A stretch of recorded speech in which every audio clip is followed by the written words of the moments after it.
Malubha na nga talaga ang sitwasyon at kalagayan ng iba nating kababayan dito sa Taiwan, lalong-lalo na sa Kaohsiung. Nung dati nga akala ko Tainan at Taichung lang ang pinakamaraming burikat na mababaho ang bilat. Pero iba pala talaga ang kamandag ng mga kabit dito sa Kaohsiung. Sabi daw.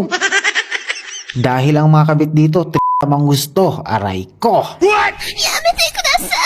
Hindi na nga sila nakukontento sa iisang burat dahil siguro malaki na yung sakop ng kanilang bilat. Dinaig mo pa si Mia Khalifa ni Malka. Siya nga nabubulunan na sa isa tapos ikaw kulang pa. Aray ko. Pero masarap yon.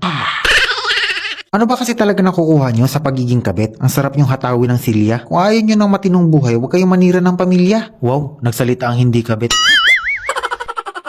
Kaya hindi na ako nagulat sa nabalitaan ko dito sa Kaohsiung. Kaya nga eto at papunta kami doon para matry din ang threesome kasi ngayon daw ang labasan ng mga kabit. Sabi daw. Mag-uumpisa nga kaming maghanap dito sa train station hanggang sa makarating kami sa mall. Kasi doon daw tagpuan ng mga kabit na gustong makipagmomol. Sa mga nakaraang video ko nga ay may nag-comment ang sabi bakit daw puro na lang daw babae yung pinapatamaan ko sa mga vlog ko. Paano ba naman kasi? Dito sa bansang Taiwan, babae ang unang nagpapakita ng motibo. Eh anong gagawin naming mga lalaki? Wala naman kaming choice kundi ilabas yung aming imbutido. Kaya nga magtaka ka kapag sinabi ng asawa o girlfriend mo dito na mag-OT siya sa trabaho. Yun naman pala susubo ng OT ng katrabaho.